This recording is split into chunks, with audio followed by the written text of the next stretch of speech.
Good afternoon, board members. I start by thanking each of you. Truly, we couldn't do what we do each and every day without the decisions that you make, and we are very grateful to have board members that make decisions that so positively impact our students and staff. So thank you very much. I also would like to thank all of our principals, assistant principals, our district office team, our teachers. I'm sure you went cross-eyed looking at all the reports. There's a lot of data and a lot of information. And behind all those numbers and all that information are the people that we serve in Kenton County. And we have an outstanding team.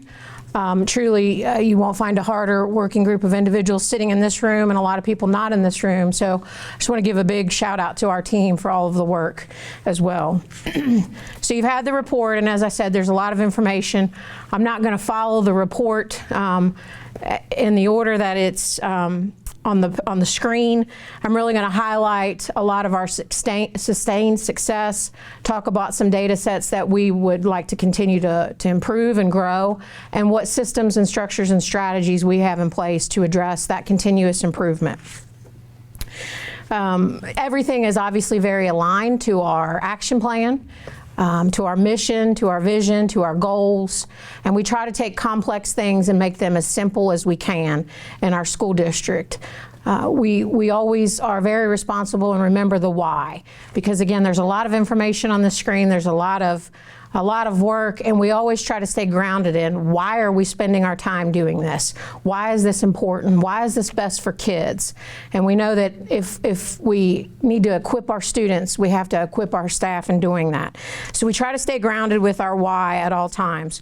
But simply just looking from the broad perspective first with our 2 district goals. We strive to have 100% of our students transition ready at our cohort, our senior cohort, our 8th grade, our 5th grade, and at every step along the way. And then obviously our attendance of 96.25. So we ended last school year with an attendance percentage of 94.74. Not quite where we wanted to be, but it's growth from the year before, and we still are above the state. So when we put that data in context, our district attendance is above the state attendance percentages. Our seniors, our cohort 24, those who crossed our stage last year, the KCSD transition ready percentage, we had 95.5% of our seniors transition ready when they walked across our stage. So that was an increase from the year before. And our state has what they call a post-secondary ready, which is similar to transition ready. Last year's cohort was 95.6, so very commiserate to our transition ready indicators as well. So that's just a high-level overview of our 2 goals. Again, not quite where we want to be, but certainly very close, and we made some growth from the prior year. Another data point that we believe is important to start with is how our students feel.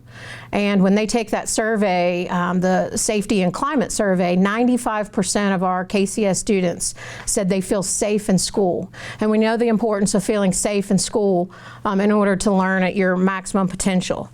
We often put our data in context with the other 10 largest districts across the state. And when we look at that particular area, the safety area across the 10 largest districts in the state, our elementary schools were first. Our middle schools were first, and our high schools were second with that particular area of safety.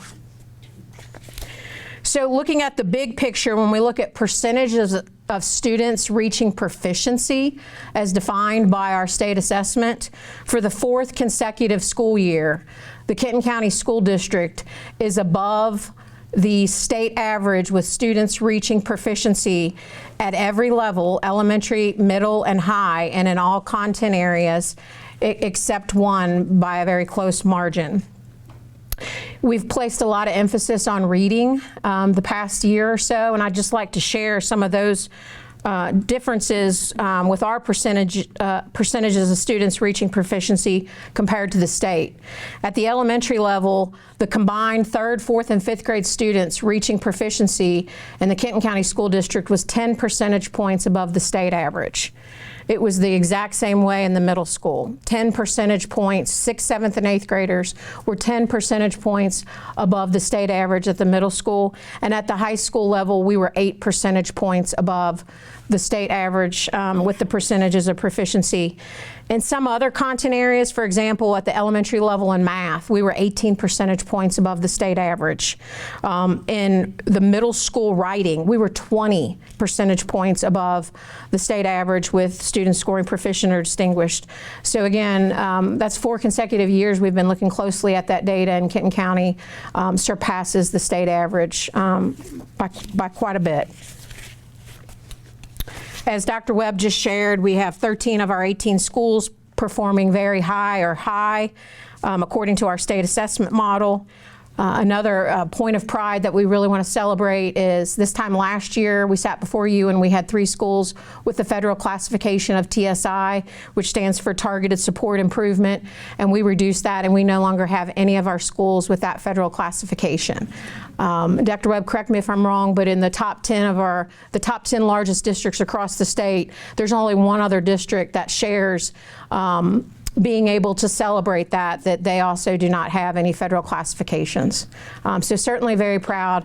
Last year we had 3 schools. The year before that we had 8. So we have slowly over time grown that process. And again, that's any subgroup that would be performing in the bottom 5% of the state. So very proud that we made growth in that area.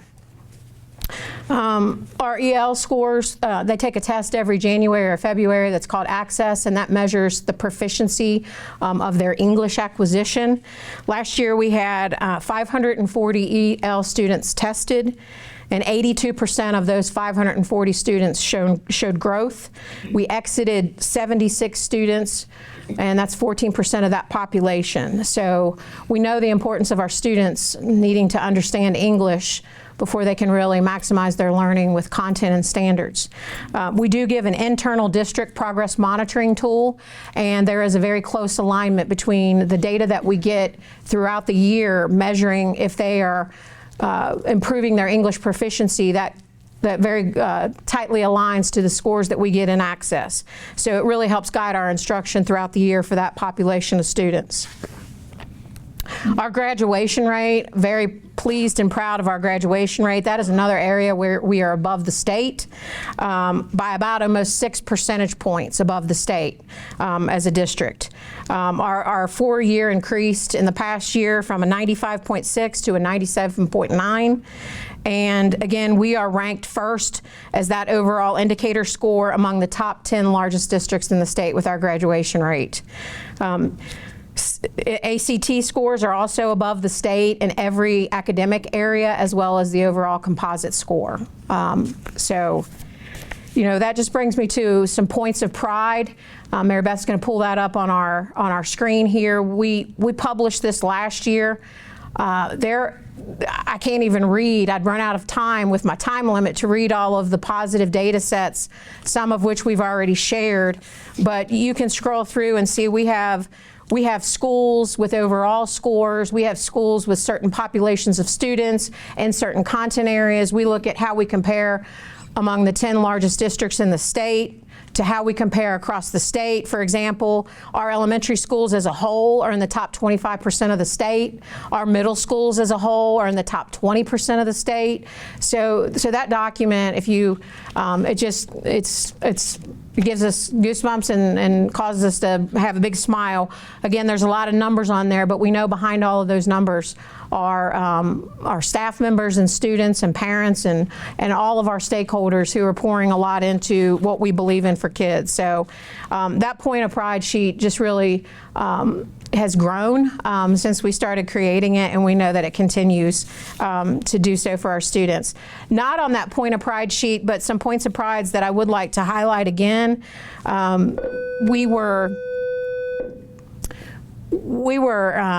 We partnered with our State Department last year and asked them to come in and take a look at the work that we're doing, specifically in the area of literacy. Obviously, there's legislation that's been passed in the state, and we recognize that we need to do better around how we teach reading, and we've asked our staff to go through quite a bit of change lately in that area. And when they came up and visited several of our schools, several of our classrooms, I'm just going to read to you some of the words that they shared with us in a debrief. Impressive, model for the state, top 1% in the state. Strong culture of learning. It's clear that there's an investment and support in teachers and principals as the instructional leaders with ongoing professional learning. Exceptional. So certainly we take that as a point of pride with the work that we're doing. We have 165 of our teachers who are now participating or have completed participation in the statewide LETRS training towards literacy. We've been highlighted and showcased several different times by our State Department. We have a district who is traveling 4.5 hours to visit Kenton County next week, and they want to come and see instruction, talk to our principals, talk to our teachers, to learn what we're doing around literacy and to replicate that in their district. So they're on the Tennessee border and traveling about 4.5 hours next Friday when we come back to visit Kenton County. So shifting gears just a little bit, some data that indicates some continuous improvement and growth. We are not where we want to be when we look at and putting data in context as far as looking at the state with some populations, with our students with disabilities. We are below the state in that area. So we know that that's still a continuous growth area for us to improve the gap and proficiency levels for our students with disabilities. Obviously, just that continuous improvement to improve proficiency for all students, and really noting some areas where we might need to do a little bit more work in certain areas. And just the literacy work. You know, we're very early into the shifts. We asked teachers to completely change the way they were teaching reading. We implemented a new resource, so a lot of change.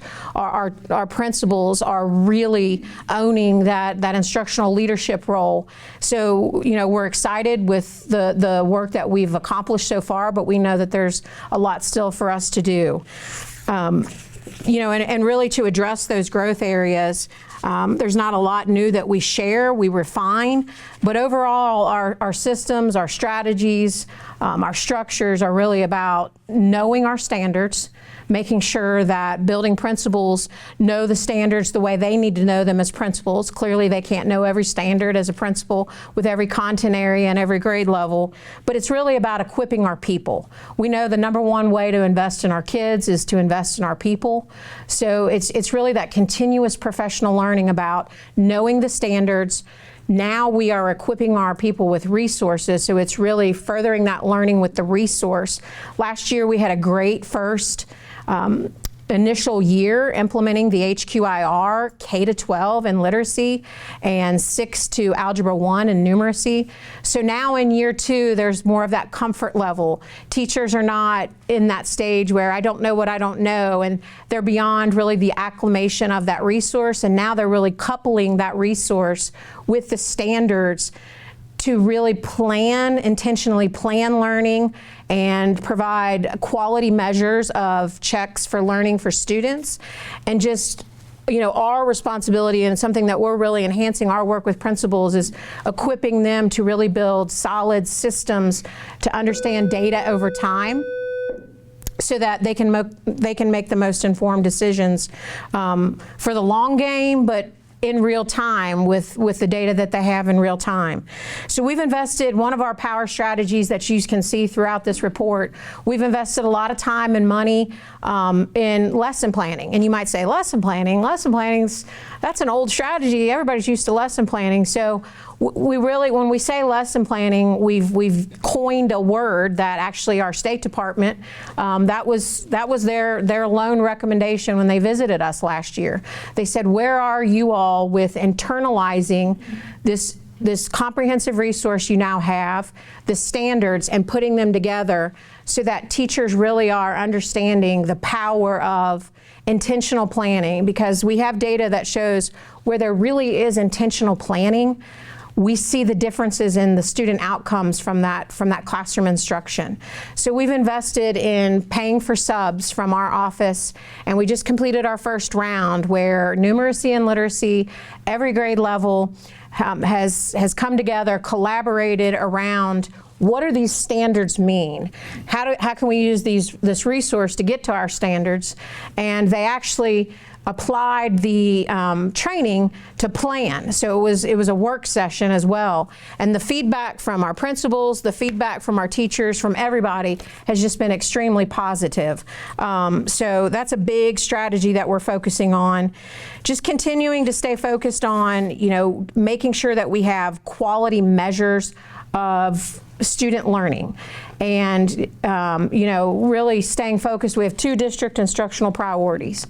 That we have effective instruction at all tiers, tier 1, 2, 3, that we have fidelity of programs and resources at all of those tiers, and that we have effective collaboration through our PLCs, that teachers do have the time and the systems and the structures to do the planning that they need to do, and that they're using the data from those quality measures that they're putting in before students to know how to adjust that instruction in real time, but to know patterns and trends over time. So Mary Beth is waving the flag at me. I will just leave you with this, that we are very proud of our work, but I think I believe the culture that we have created, we have a group of individuals and a team that is very data-driven, that knows the responsibility, that we're not settled. This is just how we do business, and we use this data to celebrate, but to continuously grow and improve, to offer the best product that we can for our students. I believe our students have amazing opportunities in our school district, and that they have an outstanding education.